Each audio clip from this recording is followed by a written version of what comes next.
포도원에 들여보내고 또 제3시에 나가보니 장터에 놀고 서 있는 사람들이 또 있는지라 그들에게 이르되 너희도 포도원에 들어가라 내가 너희에게 상당하게 주리라 하니 그들이 가고 제6시와 제9시에 또 나아가 그와 같이 하고 제11시에도 나아가 보니 서 있는 사람들이 또 있는지라 이르되 너희는 어찌하여 종일토록 놀고 여기 서 있느냐 이르되 우리를 품꾼으로 쓰는 이가 없음이니이다 이르되 너희도 포도원에 들어가라 하니라 저물매 포도원 주인이 청지기에게 이르되 품꾼들을 불러 나중 온 자로부터 시작하여 먼저 온 자까지 삭을 주라 하니 제11시에 온 자들이 와서 한 데나리온씩을 받거늘 먼저 온 자들이 와서 더 받을 줄 알았더니 그들도 한 데나리온씩 받은지라 받은 후 집주인을 원망하여 이르되 나중 온 이 사람들은 1시간밖에 일하지 아니하였거늘 그들을 종일 수고하며 더위를 견딘 우리와 같게 하였나이다.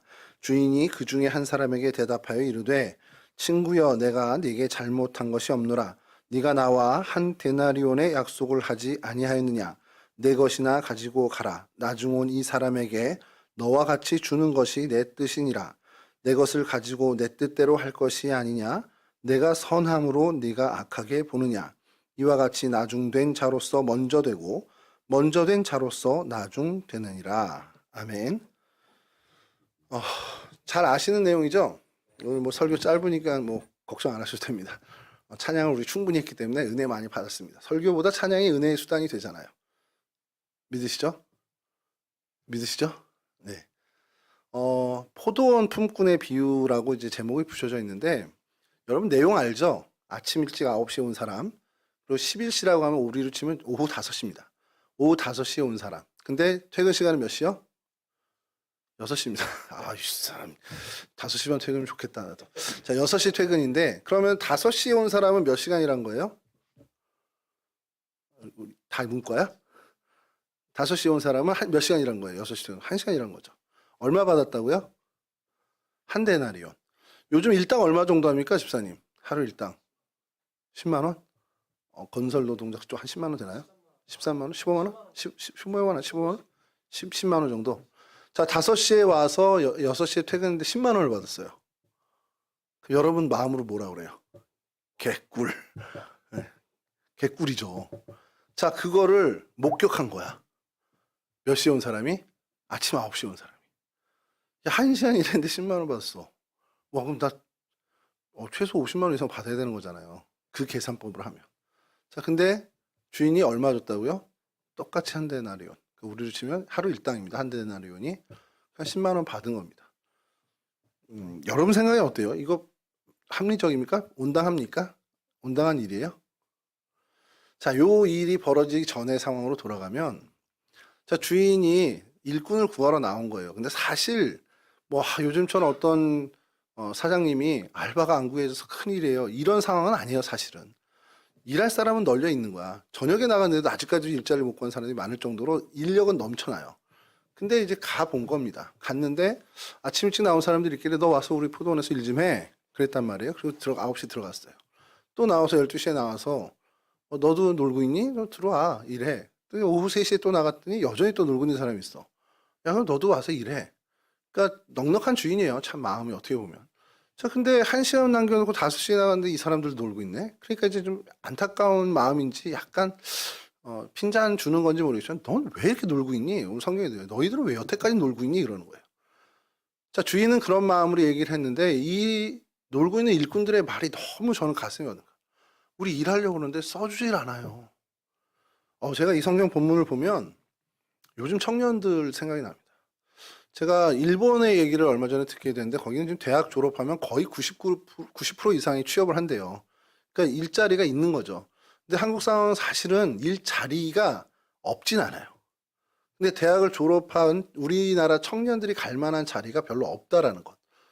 뭐 사실은 어떻게 보면은 뭐 알바 자리 뭐 구하고 뭐 이렇게 하면 갈 수는 있지. 근데 그걸로 생계를 유지할 만한 어떤 그러니까 아까 여기 나온 것처럼 한 데나리온 정도 받는 일자리는 너무 부족한 게 지금 우리나라 현실이거든요.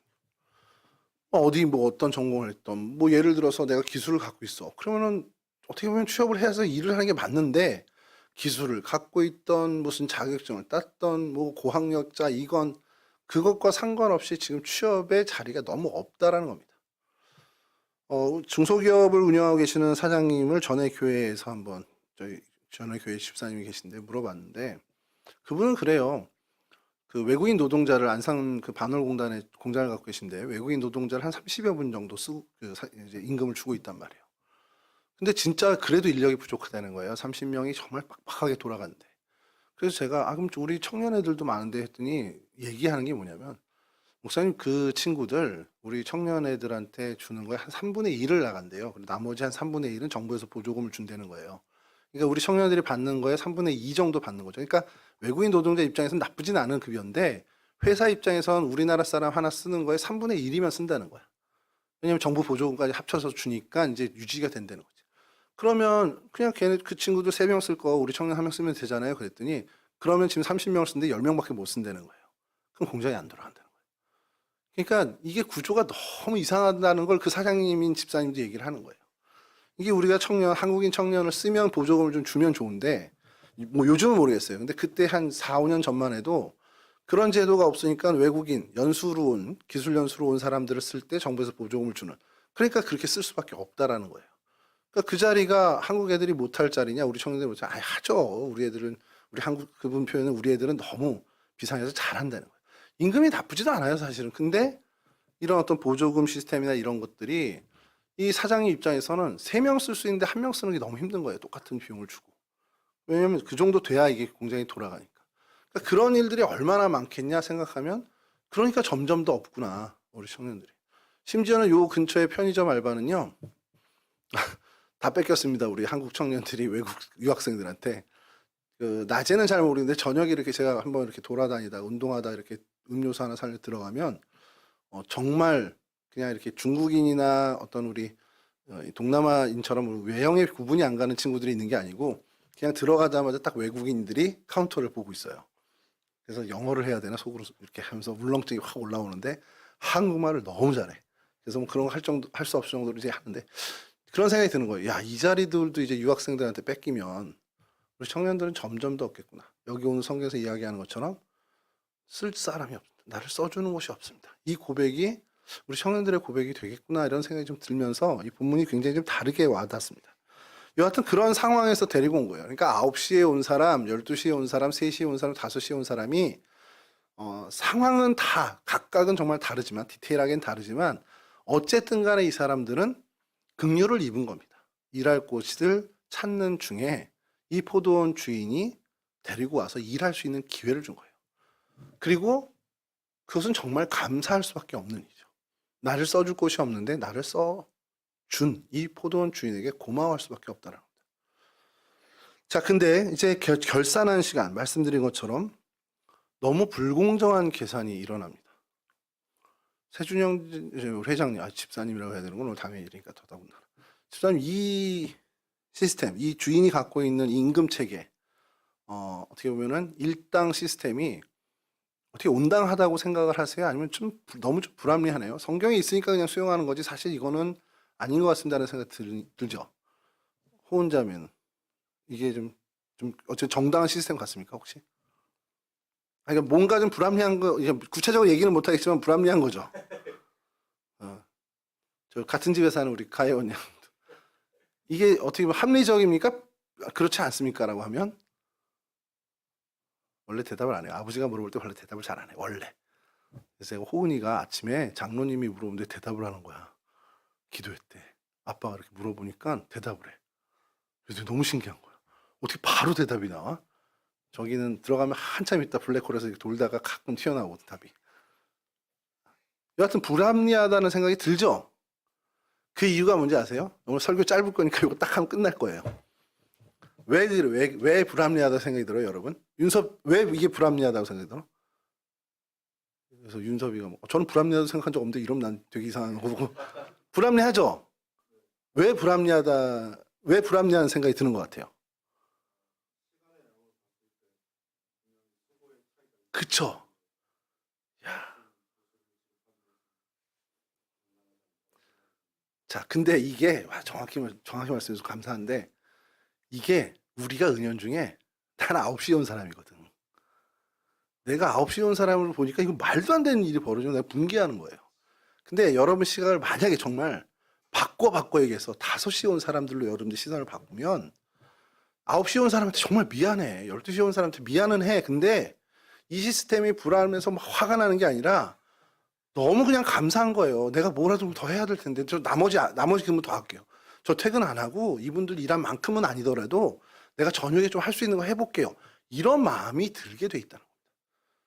여러분 이게 그리스도인들이 이 포도원꾼의 비유를 보면서 저희들이 가져야 되는 것은 하나님 나라의 정당성, 하나님의 공평하심은 이게 아니라 아 내가 5시에 온 사람이었구나. 이걸 깨달으라고 주님이 알려주신 겁니다. 시험을 봤는데 성적이 안 됐어요. 근데 노력 안 한 거 아니야. 근데 내가 무슨 상황인지 어쨌든 성적이 안 나왔어. 그러면 어디 대학이라도 가고 싶어, 어디라도 합격하고 싶어라고 이 원서를 넣어요. 근데 그게 정말 가능성이 없어 보여. 근데 됐어. 좀 하나님 은혜로 됐어. 그럼 감사하죠. 근데 우리의 그 입장이 아니라 먼저 들어간 고득점자, 거기 그과 수석으로 들어간 애가 보는 거야. 아니 나는 그렇게 열심히 해서 이 점수 받아서 들어왔는데 쟤는 왜 저 점수도 여기 들어와요? 이렇게 된단 말이야. 똑같은 거예요. 우리가 하나님, 나는 이렇게 하나님 앞에 열심히 일했고 하나님 앞에 헌신하고 정말 헌금도 많이 하고 봉사도 많이 하고 이렇게 해서 구원받고 하나님의 축복을 받았는데 쟤는 뭐 한 거 있다고? 쟤 뭐 예배 시간에 맨날 늦게 오고 맨날 졸고 있고 헌금이라고 하는 거 본 적도 없고 봉사는 죽어도 안 하고 교회에서 뭐 하는 거 있으면 맨날 그거만 얻어먹기만 하는데 하나님 왜 쟤랑 나랑 똑같은 상급을 받아요? 이건 분개할 일이죠. 우리가. 근데 하나님은 아니라는 거예요. 그런 우리일지라도 너도 여기 포도원 품꾼의 비유에 5시에 온 사람의 마음을 가지라는 거예요. 그러면 하나님이 주시는 그 모든 게 그냥 감사할 뿐입니다. 따질 게 없어요. 근데 솔직히 제가 그래서 야 이건 그럼 시선의 차이야? 정신승리야? 뭐 이런 생각을 했는데 가만히 이 본문을 묵상하고 계속 기도하면 내 자신의 실체를 나는 알잖아. 내가 정말 이 자리에 서서 하나님의 말씀을 증거할 수 있는 사람인가? 내가 정말 한 가정을 이뤄서 아빠로서 또 한 사회의 구성원으로서 이렇게 어쨌든 좀 건실하게 살아갈 수 있는 사람인가? 내가 노력하고 내가 힘써고 땀 흘렸던 것이 적어도 이만큼의 이 자리나 이런 어떤 사람들의 사랑을 받는 자리에 설 수 있는가라고 생각한다면 저를 제가 잘 아니까 아니거든. 정말 하나님이 은혜 주셔서 그나마 이렇게 건강하게 살고 있고 그나마 하나님이 맡겨주신 일을 하고 있는 거거든요. 여러분 제가 정말 건강 하나만 보더라도 정말 저는 방만하게 살았습니다. 그렇다고 술, 담배에 쪄들어 살았다는 게 아니라 제 건강을 위해서 노력한 게 정말 하나도 없어요. 운동한 적도 없습니다. 운동이라고 하면 그냥 계단 오르락 내리락 하는 것밖에 없고 그냥 어릴 때 그냥 학교 애들하고 노는 거 좋아해서 그 정도 한 게 다지 제대로 뭐 필라테스를 한다거나 헬스도 제가 한 달 이상 다녀본 적이 없어요. 자, 그런 노력에 비하면 저는 건강하게 살고 있는 겁니다. 하나님 지켜주셔서. 부정맥이 있어서 작년에 제가 치료를 받았잖아요. 뭐 아시는 분은 아시겠지만 그냥 모르고 지나갈 수도 있는 문제였어요. 진짜 인지를 못하니까. 근데 그렇게 뒀으면 우리 혜린 선생님 말씀이 너무 위험한 상황이었다는 거지. 내가 작년에 갈 수도 있구나. 근데 하나님이 나를 알려주셨어. 나에게 가장 적합한 방법으로 알려주셨어. 뭔지 아세요? 애플워치로. 저는 그게 지금도 어떻게 보면 이게 너무 웃겨서 간증하기가 어렵지만 애플워치를 살 이유가 없단 말이에요. 제가 사실은 그전에 갤럭시워치 잠깐 차고 있었지만 근데 이렇게 하다가 중고를 우연하게 이제 구입하게 돼서 산 거예요. 우리 박홍주 목사님이랑 용동계 목사님이 중고를 샀는데 처분을 해야 된대. 사모님한테 혼날까봐 처분을 해야 된대. 그럼 나한테 팔아오고서 돈 나중에 주기라고 일단 받아온 거예요. 그걸 차고 있는데 계속 얘가 알람을 주는 거야. 며칠을. 뭐 계속해서 그 심방세동이 있다고. 이게 뭔지를 모르니까 물어본 거예요. 심방세동이 뭐냐 그랬더니 이제 뭐 얘기하는 게 이제 부정맥이라고 그러더라고요. 신호 3개를 잡는데 그중에 이제 하나만 잡는 거라는 거예요. 제일. 그래서 심방세동이 뭐지? 그래서 우리 혜린 선생님한테도 물어봤더니 설명을 너무 잘해. 역시 간호사야. 쿵쾅 쿵쾅 좌심방 우심실 이렇게 해야 되는데 이게 리듬을 놓친다는 거예요. 그러면 뭐가 되는데 혈전이 생겨요. 그러면 어떻게 되는데 막히면 터지는 거죠. 죽는 거죠. 어떻게 보면. 그래서 그 다음부터 계속 검색을 했는데 이 부정맥으로 인해서 오는 게 정말 궁극적으로 치매까지 가는 그런 정말 안 좋은. 그래서 이제 병원을 간 거예요. 그랬더니 심전도 검사하고 하루 종일 차는 그 홀트도 차고 했는데 심하다. 이 정도면은 시술을 해야 된다. 그래서 장애 시술을 한 겁니다. 제가 그러면서 깨닫는 게 그냥 내가 모르고 지나갔으면 올해 내년에 갔을 수도 있겠구나. 이제 물론 그 의사 선생님은 코로나 백신 후유증일 수도 있지만 증명할 길은 없다 이렇게 얘기하는데 그전에는 그런 게 없었던 것 같은데 요 몇 해 생기고 이렇게 됐단 말이에요. 그러면 제가 제 건강을 위해서 뭐 하나 한 것도 하나도 없습니다만 여전히 저는 50 넘어서까지 숨 쉬고 살아있다라는 거. 여러분 이거 하나만으로도 저는 하나님한테 감사할 수밖에 없는 거죠. 그 외에 목사로서 살고 있어요. 뭐 어떻게 보면 정말 좋은 아내였고 좋은 아들 딸 잘 키우면서 행복한 가정 누리고 있어요. 이런 거는 부차적인 거고 그거는 감사하기도 전에 생명을 연명하고 살고 있습니다라는 것도 기적에 가까운 일이라는 겁니다. 제가 한 게 하나도 없는데. 그런 면에서 저는 5시에 온 사람의 입장으로 살아간다는 거예요. 하나님에 대해서는. 왜 하나님 저는 저런 다른 사람들의 추성훈 같은 저보다 어리구나. 그냥 추성훈 같은 왜 몸매나 이런 걸 안 주셨어요. 이렇게 불만할 수 있는 게 아니잖아요. 이 사람들이 그걸 불만하는 겁니다. 나는 이렇게 열심히 했는데 하나님 왜 이거밖에 안 줘요? 쟤는 저렇게 주는데. 하나님이 원래 이거 주기로 한 거예요. 한 달란트만 약속하신 거예요. 더 준다는 얘기 없었어요. 1절 한 번 한 적도 없는데 그 마음이 왜 생겼냐? 쟤랑 비교하니까 생기는 거예요. 왜냐면 나는 쟤보다 좀 나은 것 같은데 왜 난 요거밖에 안 줘? 그럼 여기를 차단해보면 어떨까요? 쟤랑 비교하는 마음이 애초에 없다면 그러면 불만 가질 게 없죠. 그냥 감사한 일이죠. 우리 신앙생활에서 이게 되게 중요한 거라는 겁니다. 주변 돌아보지 마세요. 쟤는 뭐 그렇게 이거는 뭐 신앙생활뿐만 아니라 여러분 생활에서 마찬가지입니다. 같은 학교를 다니고 같이 공부했는데 쟤는 수업 시간에 좋은 것 같고 학원도 나보다 그렇게 좋은 거 다닌 것 같지도 않은데 쟤 성적이 왜 더 좋아? 쟤가 나보다 더 좋은데 할까? 아무 의미 없습니다. 그와 하나님과의 관계에서 그거는 해결할 거고 나는 내 하나님과 나의 관계에서만 생각하면 되는 거예요.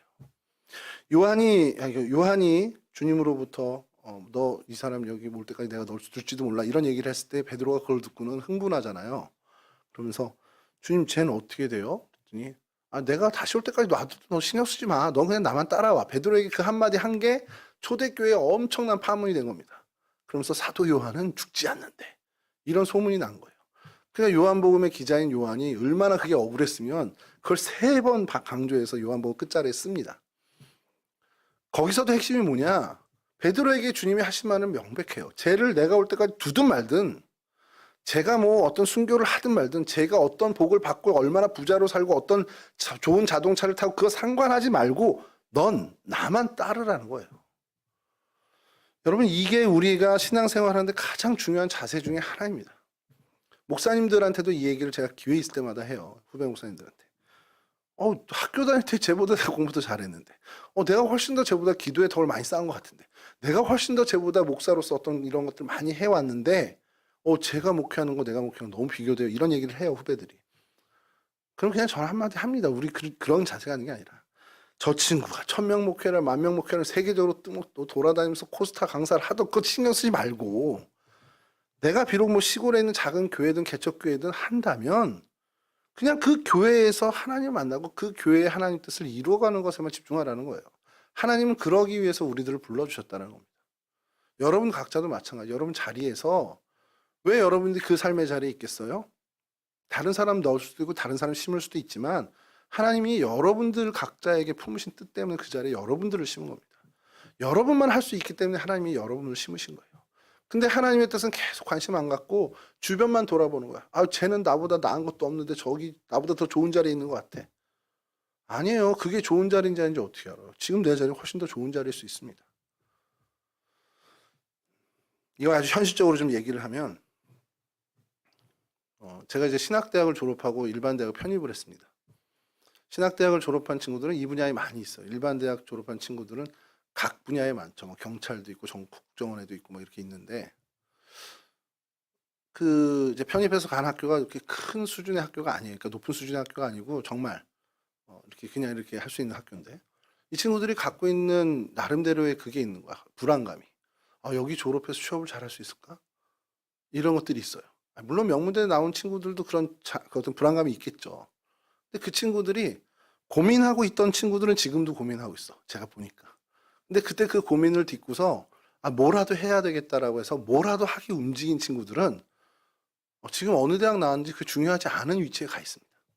서울시 7급 공무원으로도 있고 경찰, 경감까지 가 있는 친구도 있고 국정원에 있는 친구도 있고 소위 여러분들의 말로 스펙 물어보면 좋은 스펙 하나도 없어요. 근데 이 친구들의 공통점이 뭔지 아세요?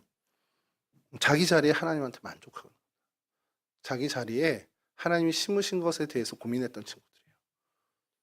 한 친구는 청년부 회장까지 했던 친구인데 그냥 청년부 회장이 당선되니까 그해 휴학을 했어. 야, 왜 휴학했어? 청년부 회장 해야죠. 제가 지금 깜짝 놀랐습니다. 근데 너 나중에 후회하고 나한테 나 원망하는 거 아니야? 난 너 휴학하라고 한 적 없다. 이런 얘기까지 했는데 그 친구는 그 이후에 WHO에 있는 국제 백신 연구소에 취업을 했다가 그 경력으로 얘기하면 안 되나? 녹화하면 안 되는데 국정원에 있습니다. 지금 뭐 가끔 이제 보고 연락하는데 그 친구 볼 때마다 정말 우리 청년들한테 저 친구 한번 데리고 와서 간증 한번 시키고 싶다 이런 생각이 들 정도예요. 우리 최 집사님하고 동갑입니다. 여러분 우리가 사는 거는 여러분 청년 때 절대 인생의 승부가 나지 않습니다.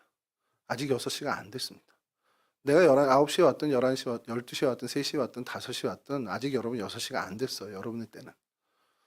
6시가 돼야 판결을 나죠. 근데 그때에도 여러분들이 9시에 온 사람처럼 9시에 온 사람이라 할지라도 그 순간순간을 하나님께 감사함으로 살았다면 여러분들의 그 시간은 정말 하나님이 기뻐받을 만한 시간이 됐지만 5시에 온 사람을 질책하듯 온당하지 못하다고 하나님한테 불평불만한다면 여러분이 아무리 일찍 와서 하나님 앞에 아무런 정말 많은 수고와 노력의 땀을 흘렸어도 그것은 아무 무의미한 일이 될 수밖에 없더라고요. 6시, 여러분들이 근데 실제로 5시에 온 사람이라 할지라도 아직 6시가 되지 않은 이 시점에서 그 상급은 몰라요. 한 데나리온 다 받을 수 있을 줄 모르지만 나를 사용해 주신다, 나와 함께 해 주신다는 하나님의 은혜만 감사하고 살아가는 그 짧은 시간이라 할지라도 여러분들은 9시에 온 사람만큼의 하나님의 은혜를 누리게 된다는 겁니다. 정리 안 해도 되겠죠? 이 정도 여러분 이해 다 하실 테니까 여러분들을 심으신 이 자리는 하나님이 여러분들에게 최상의 자리를 주실 겁니다. 내가 9시에 온 사람의 자세로 살 것인지 5시에 온 사람의 자세로 살 것인지를 우리는 선택해야 되고요. 그 선택에 따른 결과는 하나님이 책임져 주십니다. 그리고 5시에 온 사람으로서의 선택을 하시길 바라고요. 그 선택을 통해서 하나님 주신 그 놀라운 은혜, 그 감사의 기쁨을 누리시는 우리 청년부 모두 여러분 되실 수 있기를 주님의 이름으로 축원합니다. 우리 기도하겠습니다.